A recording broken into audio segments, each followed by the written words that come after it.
Wondering how to make money through freelancing?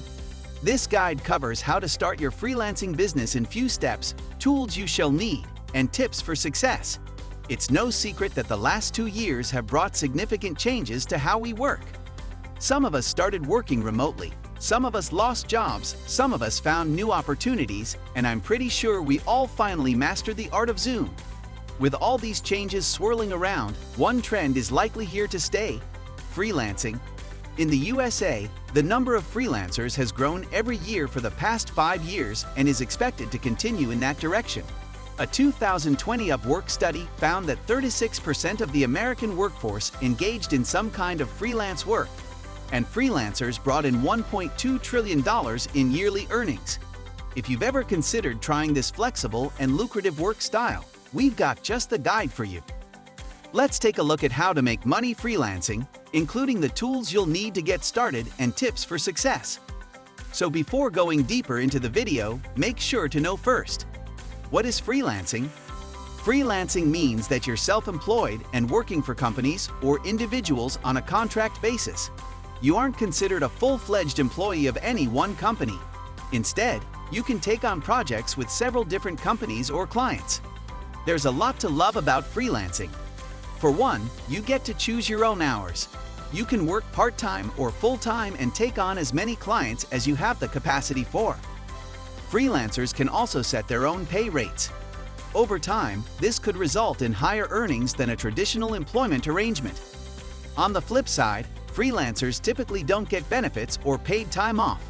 Income can be inconsistent, and it can be hard work to find your first clients. Simply put, freelancing gives participants more control and more responsibility over their work lives. Next, we'll look at some specific reasons people freelance to help you decide if it's the right fit for you. Why become a freelancer? Freelancing is ideal for anyone who wants more flexibility with their time. After all, you're the one choosing which projects to take on, so you have the final say over your schedule and workload. For me, this was the biggest motivator when I started freelancing. I wanted to work on projects I was interested in while having the freedom to travel, visit my family, and take an extra day off to binge the Great British Bake Off from time to time. It turns out I'm not alone. When asked why they freelance, 71% of freelancers said they enjoy better schedule flexibility, and 88% reported that a primary motivator was having more control over how and when they worked. For many workers, freelancing can also be a way to earn more money than they would in a traditional full-time job. 30% of freelancers quit their job to start freelancing, and of those people, 65% earn more freelancing than they did at their previous place of employment. On top of that, freelancers report high overall happiness, ranking their lifestyle 4 out of 5 in satisfaction surveys. Finally, freelancing can be a great option for people with personal situations incompatible with a traditional 9-5. 48% of freelancers are caregivers, and of those, 76% report that freelancing gives them more availability and flexibility when caring for their loved ones. 33% of freelancers either have a disability themselves or have a family member with a disability. Of those, 72% report that freelancing offered a better environment for addressing those needs. Of course, no job is perfect. Freelancing does have some downsides like no paid time off, inconsistent income, and no benefits. But for many people, the flexibility and earning potential far outweigh the cons. All right, you decided to give the freelancer life a try. Before we talk about how to make money freelancing, you'll need to have the right tools. What tools do I need to make money freelancing? In addition to having a skill or service you can offer, more on that in a minute.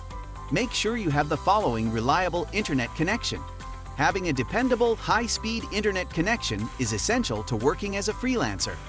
Even if your work isn't 100% online, you'll likely use the internet to find and communicate with potential clients, so it's worth investing in a fast connection. Laptop or desktop computer. You'll need a computer or device that can handle the work you're doing. For lower-tech activities like data entry or freelance writing, any modern device will fit the bill. If you're doing more tech-heavy work like coding or video editing, you'll need to have a system that can keep up with higher demands. Software. As a freelancer, you'll likely need to provide your own tools and software to run your business. For example, if you're a graphic designer, you might need an Adobe Illustrator or Procreate subscription. If you're a video editor, you might need your own editing software and stock music subscriptions. Decide what services to offer. You might already have an idea about what you'll offer as a freelancer, and if you do, that's awesome. Some industries naturally lend themselves to freelancing. But if you're new to the game and feel stuck in the "what will my services be" stage, this section will help you get some clarity. Start by thinking about what you already do well. I know it sounds simple, but some skills that seem intuitive to you might be major pain points for other people. Work you like doing, what lights you up inside. Identify your ideal client. Next, think about the ideal client you'd like to work with. You might prefer freelancing for individuals, small business owners, large companies, or that cool new startup everyone's talking about. Think about what this client needs, their struggles, what they want to outsource, and where they hang out online. This way, you can tailor your marketing efforts to the right people. The nice thing about freelancing is that you can choose your own clients and projects, so why not choose something you love? Create your packages and pricing. Another perk of being a freelancer is that you can set your own pricing. Most freelancers structure their pricing one of three ways. Hourly rate gigs are exactly what they sound like. You set a price that you'll be paid for each hour of work. A client hires you to do a task, and you track how long it takes. Once it's complete, you bill the client for the time it took. Unsure of how much to charge? To give you a ballpark figure, a 2020 Pioneer study of over 7,000 freelancers from 150 different countries found that freelancers charge $21 per hour on average. You may need to adjust this number based on where you live, what service you provide, and your experience level, but it's helpful to have a starting point. Keep in mind, while the hourly pay structure is simple, it's not ideal for scaling your business.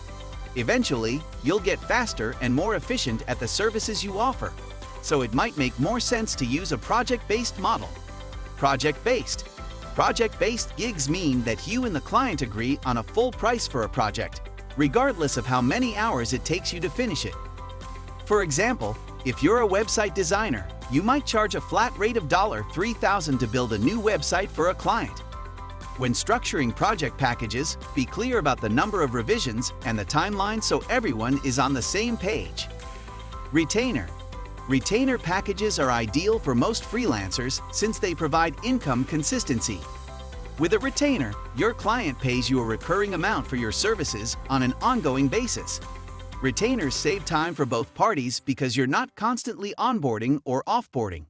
You can learn their systems and deliver consistent work specific to their preferences instead of meeting new clients every few weeks. I hope you like this video. If you really, then do not forget to subscribe to our channel and hit bell icon for more videos. Thanks for watching and have a wonderful day.